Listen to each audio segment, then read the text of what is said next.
আমাদের রোজকার জীবনই কিন্তু হতে পারে নতুন একটা ভাষা শেখার সবথেকে বড় একটা সুযোগ। চলুন আজ আমরা দেখব কিভাবে নিজেদের সাধারণ রুটিনকে কাজে লাগিয়েই কথা বলার আর শোনার স্কিল আরও ভালো করা যায়। একটা খুব সাধারণ সমস্যা দিয়ে শুরু করা যাক, যেটা প্রায় সবারই হয়। বই পড়ে তো অনেক কিছু শেখা যায়, কিন্তু যখন সত্যি সত্যি কথা বলতে যাওয়ার সুযোগ আসে তখন অনেকেই যেন খেই হারিয়ে ফেলেন। পরিচিত লাগছে, তাই না? আসলে ব্যাপারটা কি হয় জানেন, অনেক শব্দ বা গ্রামার জানার পরেও যখন কাউকে খুব সাধারণ একটা প্রশ্ন করা হয়, যেমন আজ সারাদিন কি করলেন, তখন অনেকেই আটকে যান। এর কারণ হলো নিজের প্রতিদিনের ছোটখাটো ঘটনা নিয়ে কথা বলার অভ্যাসটাই তৈরি হয়নি। তো এর সমাধান কি? সমাধানটা কিন্তু একদম আমাদের হাতের কাছেই আছে। প্র্যাকটিসের জন্য সবচেয়ে সহজ আর সেরা টপিক হলো আমাদের নিজেদের দৈনন্দিন জীবন। এর জন্য বাইরে কোথাও কিছু খুঁজে যাওয়ার দরকারই নেই। একবার ভাবুন, ইতিহাস বা বিজ্ঞান নিয়ে কথা বলতে গেলে কতটা পড়াশোনা করতে হয়, কত নতুন শব্দ জানতে হয়। আর অন্যদিকে আছে আপনার নিজের জীবন, একেবারে বাস্তব, পরিচিত আর ব্যক্তিগত। এটা নিয়ে কথা বলতে তো আর কোনো গবেষণার দরকার পড়ে না। আর এই পদ্ধতির সুবিধাগুলো কিন্তু দারুণ। প্রথমত, এটা দিয়ে এমন ইংরেজি প্র্যাকটিস করা যায় যা সত্যি আমাদের রোজকার জীবনে কাজে লাগে। দ্বিতীয়ত, এটা ধাপে ধাপে কনফিডেন্স বাড়াতে সাহায্য করে। আর সবচেয়ে বড় কথা হলো, এটা মাথায় এক ভাষা থেকে আরেক ভাষায় ট্রান্সলেট করার অভ্যাসটা কমিয়ে সরাসরি নতুন ভাষা চিন্তা করতে শেখায়। আচ্ছা, তো এটা করবটা কিভাবে?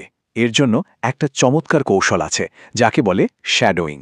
শ্যাডোয়িং মানে হলো কোনো একটা বাক্য শুনেই সাথে সাথে সেটা বলার চেষ্টা করা, ঠিক যেন বক্তার ছায়া হয়ে তার বলার ভঙ্গি, উচ্চারণ আর গলার স্বর হুবহু নকল করা।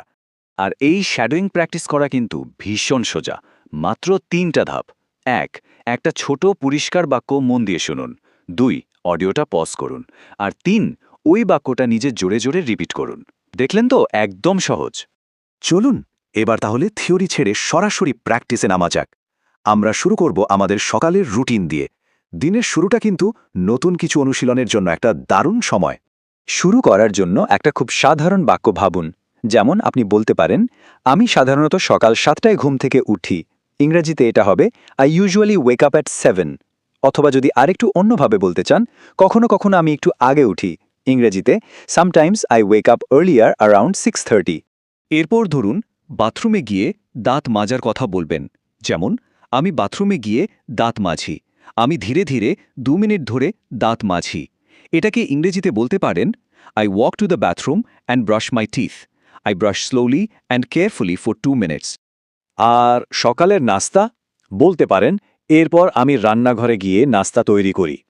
ইংরেজিতে হবে, next I go to the kitchen and prepare my breakfast. কি খান সেটাও যোগ করতে পারেন। যেমন, আমি সাধারণ কিছু খাই, অর্থাৎ I usually it something simple like toast, eggs and fruit. তো সকালের রুটিনের কথা তো হলো। এবার চলুন দেখি দিনের ব্যস্ততম সময় মানে বিকেলে আমরা কিভাবে ভাষাটা প্র্যাকটিস করতে পারি। অনেকে হয়তো ভাবেন যে ব্যস্ততার মধ্যে শেখার সময় কই, কিন্তু সুযোগ কিন্তু ঠিকই আছে। যেমন কাজের ফাঁকে কি করেন? আপনি বলতে পারেন, দুপুরের খাবারের পর আমি কাজে ফিরে যাই। ইংরেজিতে after lunch I go back to work. অথবা আমি আমার ইমেলগুলো দেখি, এটাকে বলা যায় I check my emails and answer the important ones first. একটা ছোট ব্রেকের বর্ণনাও কিন্তু প্র্যাকটিসের একটা অংশ হতে পারে। যেমন, আমি 3টের দিকে একটি ছোট বিরতি নিই। ইংরেজিতে I usually take a short break around 3 o'clock। সেই সময় কি করেন? আমি 1 কাপ চা বানাই বা কিছু পানি পান করি, অর্থাৎ I make a cup of tea or drink some water. আর বিকেলটাকেই তো সরাসরি ভাষা শেখার কাজে লাগানো যায়। আপনি বলতেই পারেন, বিকেলে অবসর সময়ে আমি ইংরেজি পড়ি। ইংরেজিতে when I have free time in the afternoon I study English. কিংবা হাঁটার সময় আমি একটা পডকাস্ট শুনি। Sometimes I listen to a podcast while I take a walk. দিন তো প্রায় শেষের দিকে, এবার আসা যাক সন্ধ্যার কথায়।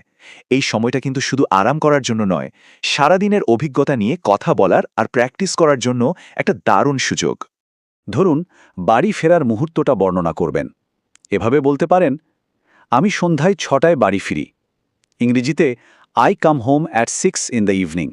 তারপর আমি জুতো খুলে একটু আরাম করি। I take off my shoes and sit down for a few minutes to rest. রাতের খাবারের সময়টা নিয়ে বলতে পারেন, আমি পরিবারের সাথে রাতের খাবার খাই। ইংরেজিতে I eat dinner at the table with my family. আর তখন কি হয়? আমরা আমাদের দিন নিয়ে কথা বলি, মানে হলো we talk about our day and share stories. আর দিনের একেবারে শেষে ঘুমানোর আগে আমি বই পড়ি বা গান শুনি, এটাকে ইংরেজিতে খুব সহজভাবে বলা যায় before bed I read a book or listen to calming music. দেখুন, এই ছোট ছোট বাক্যগুলো দিয়ে কিন্তু পুরো দিনের একটা ছবি তৈরি হয়ে গেল। তাহলে এই পুরো আলোচনা থেকে আমরা কি শিখলাম?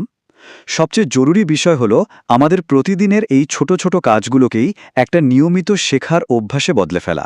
একটা কথা সবসময় মনে রাখা ভালো, শুরুটা ছোট হোক। আজ একটা বাক্য বলুন, কাল দুটো, দেখবেন পরের সপ্তাহে একটা আস্ত গল্প বলতে পারছেন। উন্নতিটা এভাবেই হয়, একটু একটু করে। আমাদের লক্ষ্য কিন্তু একবারে নিখুঁত হওয়া নয়। আমাদের লক্ষ্য হলো এগিয়ে যাওয়া। যখন কথা বলছেন তা সে যত সহজ বাক্যেই হোক না কেন, সেটাই কিন্তু আসল কমিউনিকেশন। আত্মবিশ্বাস নিয়ে বলতে পারাটাই আসল কথা।